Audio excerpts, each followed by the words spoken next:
Welcome to Alternative Investments Chat, where we demystify the world of alternative investments and financing for entrepreneurs and investors alike. With these discussions, we hope you're more empowered to unlock opportunities in your business or portfolio. I'm Erin. And I'm Erica. Let's get started. Hello, and welcome back to another episode of Alternative Investments Chat. So today we're diving into a question that probably lives, rent-free in an investor's head, but honestly, they're probably being charged interest if I had to honestly guess. And that is, are higher interest rates just a phase, or are we officially in our higher rates for longer era, right? So unlike what I've just recently done to my hair, for all of our listeners who are seeing us on camera, I went ahead and chopped her all off, getting ready for the 120 degree here in Scottsdale, Arizona. Get it out of here. Getting ready for the pool. Unfortunately, that's not what is happening to interest rates here. If only. Yeah, right? Well, let's rewind quickly here. A couple years ago, everyone thought that rising interest rates were just kind of like a quick detour, a little stop. Maybe, kind of like your emo phase you might have. It's not a phase, Mom, but it was. It was. And then, you move on. But like your hairdresser told you, don't worry about it. It'll grow back in no time. I'll have it back. No worries. Yeah. Which is true. But, they thought that was going to happen with interest rates. Everything was going to go back to normal. And now we're all experiencing that, this is not occurring. No. So we might encounter a little bit of that temporary discomfort, we thought, then go back to normal. Yep. But no, unfortunately, you're absolutely right there. So then we fast forward to 2026. And just like a Frida McFadden book, if you're not a fan of hers, I highly suggest. I just finished one of hers. And have you seen the movie The Housemaid? I haven't seen the movie yet, but that's based on one of her books. Okay, she's known for her major plot twists. Well, that's what the government likes to do. Borrowing is still expensive here, okay? So while the Fed has actually stepped back from the most aggressive phase of those hikes, the short-term rates remained well above zero, what we were used to seeing in the early 2010s. So today's markets and media are still debating on how quickly the Feds might ease from here. If you watch any news, in fact, last time we thought they were going to cut rates, did not. Staying right where they at, and we'll see how long that stays. Well, so that brings me to my next question. Do you have that magic 8 ball on your phone? I do, but my phone's off camera. So, well, maybe after this we should ask it, see what it has to say. But today we're going to attempt to walk ourselves and our listeners through this treacherous landscape. Hellscape, one might say. Yes, I agree. We'll start with simple moves like T-bills and CDs, explain what a T-bill ladder is, and then walk into private credit, what it is, how floating rates are working, and why default and shadow default risk is getting more and more attention. But before we dive in, make sure to hit the follow and subscribe button, turn on notifications. And if you're feeling a little bit feisty, maybe leave us a comment.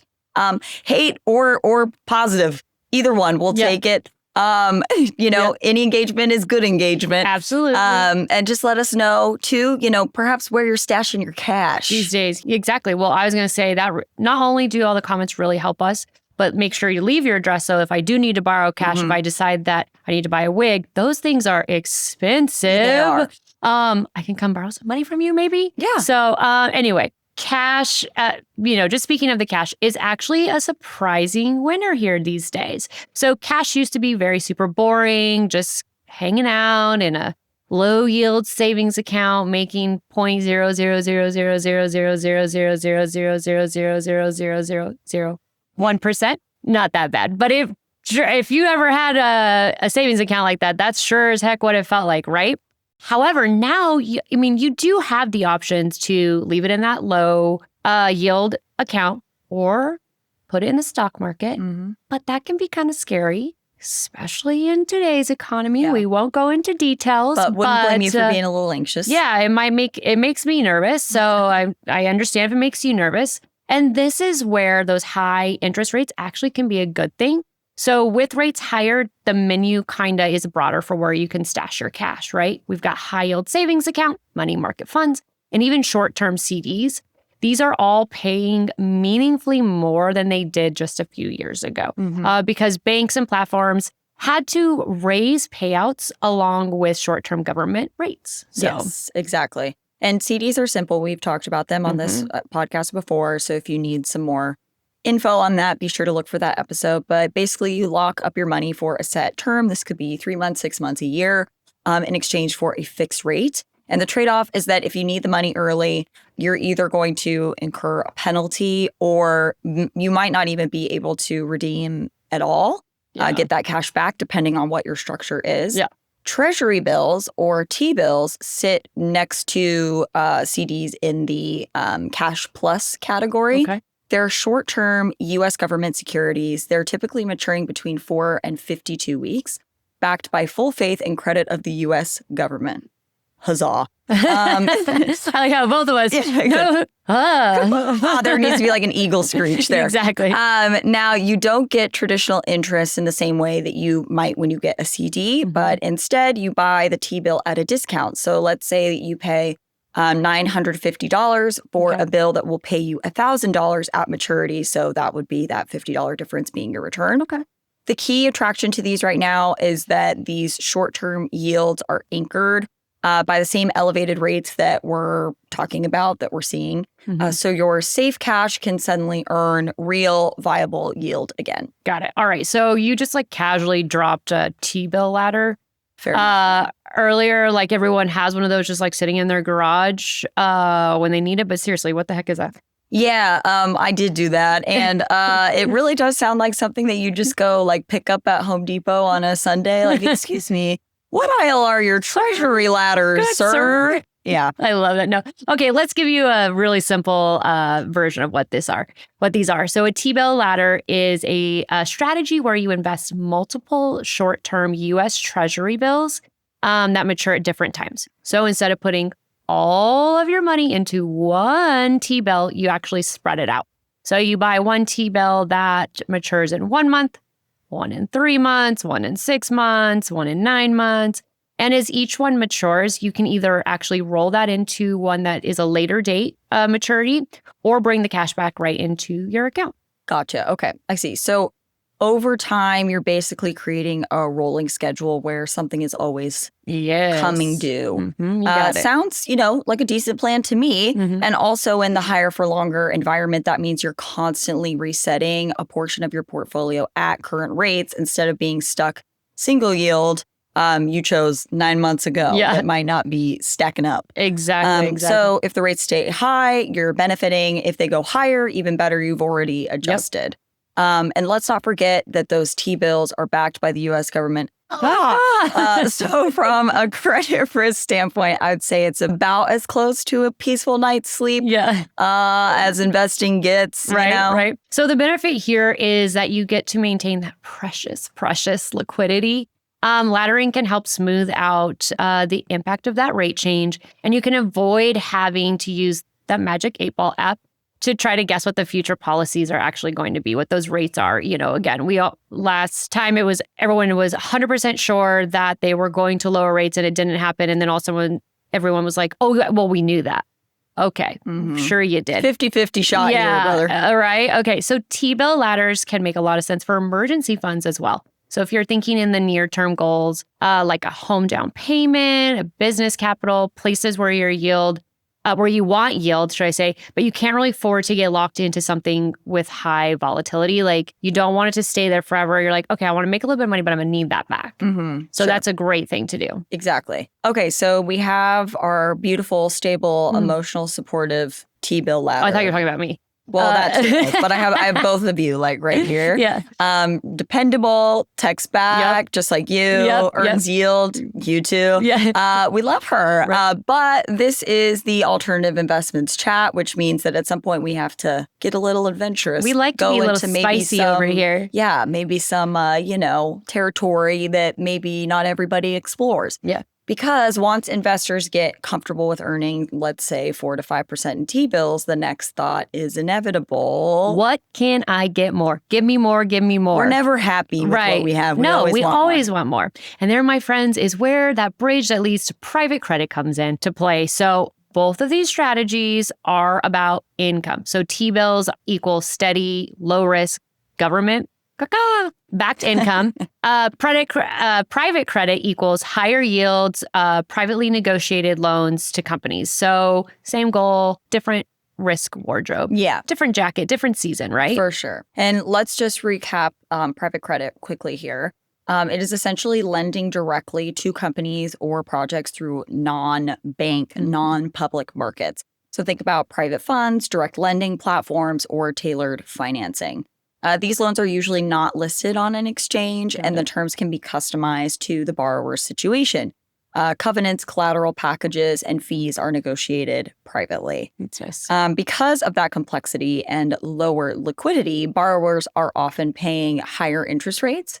So the question becomes, how much extra yield is worth how much extra risk? Exactly. So with the latter, helps you answer that over time as opposed to one big irreversible decision. Like you don't have to put it all in and just be like, okay, fingers crossed, here we go. So instead of choosing between safety or risky, you actually build a spectrum of income. Your base layers are those T-bills that are stable, liquid, and predictable. And then that next layer is private credit with its higher income, although less liquid. We do have to make sure you understand that, and a little bit more risky, kind of like a financial lasagna. Yeah. And of course, you have to bring food into this. Always. I said menu, Yeah, exactly. Well, before you go all Garfield on me with the lasagna, let's jump into the world of SOFR. Ooh, SOFR. Are you like fancy skincare? What is that? It does kind of sound like that. It also kind of sounds like sofa, but it actually stands for Secured Overnight Financing Rate. Okay.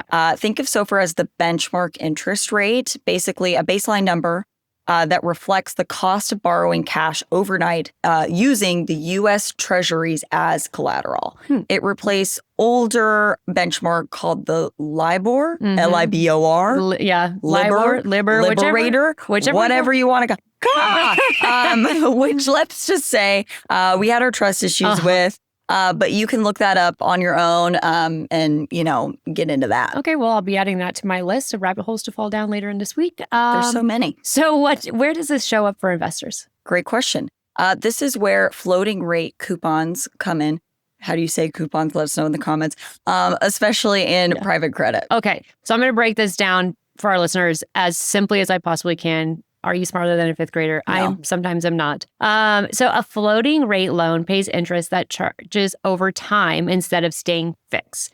So the formula usually looks like the SOFR plus a spread. So if the SOFR is, say, like 5% and then the loan has a 4% spread, then the investor is earning 9%. So if the SOFR goes up, your income goes up. Good for you. If the SOFR goes down, well, your income might politely decline. No. Thank you. And this, my friends, is where private credit is having the major moment in these high rate environments, because unlike those fixed rate bonds that get stuck paying yesterday's rate, floating rates actually, they adjust in real time. Yeah. We love real time, right? Yeah. For the most part. For the most part. But there is a little bit of a reality check here. Higher rates don't just benefit investors, they also increase the burden on borrowers, right? So same thing that is boosting your returns is also simultaneously squeezing the company paying you. Yeah. Their interest payments go up as well. Yeah. If rates stay high for a long time, you may get higher income, but the risk of stress, restructuring, or default increases for the companies themselves. This isn't free money. It's conditional money, right? And nothing's free. Nothing is for free. And thank you, because that is the most perfect segue right into everyone's favorite subject, and that's defaulting. I don't think that's mine, to be honest. Okay, maybe if you're in finance, it is. I know. I don't think it. My favorite topic is food. We already know this. Right. So anyway, defaulting, I think, is perhaps the lowest of this. Maybe behind world hunger. Especially for banks, they don't like this world. They don't like this word at all. So anyway, at its core, default is very simple. I think we know what it is. A borrower can't meet their obligations. They miss payments, violate terms, or just straight up run out of money. That is never a good thing. And in private credit, defaults are the headline risk. Again, we see all these companies going bankrupt, but no one talks about what that actually means. Because unlike public markets, you don't have a liquid exit. Again, bankrupt, what does that mean for the investors? So there's no panic selling. If you see that the company's not doing well, you can't sit on your couch at 2 a.m. in your jammies and be like, sell my little stockies off before it goes away. No, several 2026 outlooks note that private credit default rates have actually been inching up from very low levels, reflecting the pressure on borrowers after years of cheap money. We talked about that cheap money in a different episode. So some ratings and research firms now see private credit default by volume moving into the low single-digit range. And some credit indexes have reported defaulting rates raising around 5.8%. I know 5.8 doesn't sound like a lot, but to default, that's a lot. Yeah, to default, that's a lot for sure. Yeah. That can't feel good, right? For the company, especially for the investor. Yeah, either or. Like a company doesn't ever start off its journey being like, oh, I wonder how long I can last until I go under. No, most companies want to be successful. Of course. So. Yeah. Well, there is now something beyond officially defaulting that is gaining attention, and this is shadow default. I don't like the way this sounds. Tell me about it. Sounds like an evil, we live in the shadows. Is that a movie or a book? We live in the shadows. Probably. Creepy. To me, it sounds like someone who wears a cape, the shadow default. Vampire. Shadow default are what happens when a company is clearly struggling but hasn't officially defaulted. There aren't any missing payments, but something is feeling just weird, creepy, off. Yeah. Instead of defaulting outright, they may extend the loan term, renegotiate interest payments, add more debt to stay afloat, or quietly restructure behind the scenes. And they're not failing, but they're definitely not thriving. They're basically they're holding on for dear life. I like to say it's when people say they're drowning, I always say your two nostrils are above the water and that's all you got. Yeah, pretty much. I have a long nose, so I got a little bit more room. But anyway, so for our investors, this is actually where it gets really, really tricky because on paper, everything might still look fine-ish. You're still getting your payments coming through and your portfolio is like, hey, girl, we good over here. We're fine. But the reality is our bumper's being held on by duct tape. We've seen those around town, right? Weird vibe. Exactly. So if we stay in this higher for longer environment, this is actually probably going to become so much more common. Companies that borrowed when rates were really low are now facing higher interest rates, slower growth, and tighter margins. So instead of defaulting immediately, they're trying to buy time, which, I mean, that sounds reasonable until it's not, right? Sometimes it works for companies and they recover, and other times it just delays the inevitable. Yeah, well, it's kind of like putting off your credit card payment. It's like, you can only do that for so long. And then those phone calls. And it starts to add up, Thankfully, we don't, I know you and I don't live in that world, but I know a lot of people who do. For sure, yeah, it's scary. Yeah. So here are a few things investors can watch for: frequent loan amendments, terms that are getting more creative if we're being generous. Yeah. Payment shifting from cash into something that's less cash-like, or just a general sense that things are being quietly reworked. All right. Now we have officially discussed all of this and we have scared everybody. Watch out for the shadow default monster. I'm going to live in the shadow. With defaults, shadow defaults, and floating rates, all that stuff. Sorry. The obvious question right now is how our experts are actually approaching private credit at the moment. Well, I personally feel that fear builds character. So you can be scared and build and maybe it builds a better portfolio. Who knows? But let's break down how to go about this thoughtfully, especially from an investor's point of view. Numero uno, don't dump all of your money into private credit. Right. Duh, guys. You've got to diversify. We tell you that all the time.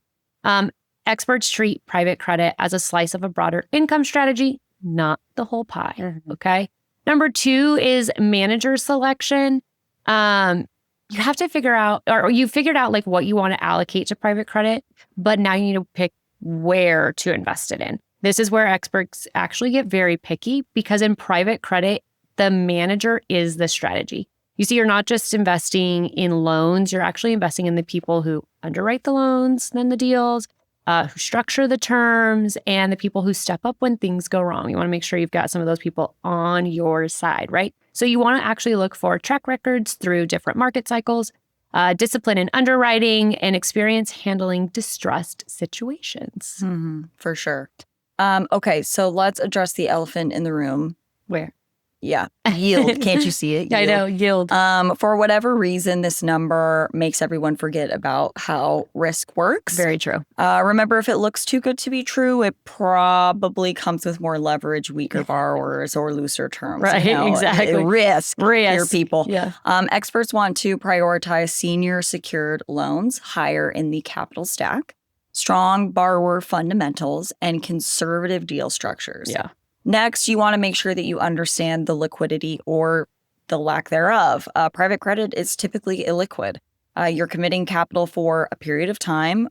So you only want to allocate, obviously, the money that you can afford and that you don't need back right away. Like maybe you don't ever see this money again. Yeah. You want to treat investing not like a sure thing, right? Right, exactly. Depending on what you're investing in. But private credit is definitely a little bit more, there's a lot more question marks. And the final piece here is ongoing monitoring. Unfortunately, this is not just like a set it and forget it, deal. Experts are constantly monitoring borrower performance, market conditions, and signs of stress restructuring. Yeah. This isn't passive income. I like to think of it as like actively supervised income, helicopter investing. I feel like we should trademark that. Yeah, helicopter investing? Yes, yeah. I think that is a good phrase. Somebody look into that. Yeah, exactly. Look into it. Where's our lawyer? Anyway, so after all this, it sounds like private credit can actually be useful, but she's a little high maintenance, so you got to remember that. The real strategy here is to be deliberate. Private credit is not supposed to be your entire personality. And let's be real, we've all met those investors who that's what they're like. They're like, I know. Oh. You're like, okay, fine. Crypto bros. Yeah. Ask yourself, what job is private credit supposed to do in your portfolio? Because every investment should have a role. Maybe you want more income than cash or T-bills can provide, diversification away from public bonds, or exposure to floating rate structures in a high rate world. This isn't about chasing the highest number you see. Again, I know it can be very easy to see really good numbers and very, very tempting, but it's actually about matching the characteristics of the investment, the income, the risk, the liquidity to your goals, your timing, and your level of risk you're willing to actually tolerate. Exactly. And also you want to ask yourself, where does this fit realistically? I would say between traditional fixed income and higher risk equity like alternatives. Yeah. It's not quite cash. It's not quite stocks. It's not quite, I bought a vineyard in Portugal. Cool. But we want to kind of be friends with that person because I want to go, right? I kind of want to be that person, but I would share, okay? I would share. Okay. It often sits in the middle lane for investors who want income with more risk than treasuries, but less volatility than pure equity exposure. I like to think of private credit as an income enhancing layer. It's not replacing the foundation, but it's simply adding an additional floor. Exactly. Private credit can fit, but it should be fitting there on purpose, not by accident or chance. Yeah, that's right. So treat it like a tool, a useful one, a potentially powerful one, but still, in the famous words of a funny comedian that I love, Angela Johnson. If you've never looked her up, look her up. She's got this hilarious skit about the nail salon. And it's called it's called Beautiful Nail. And she goes, just one. Just one. So this is just one tool if Angela Johnson was saying this here. So let's wrap up this bad boy here.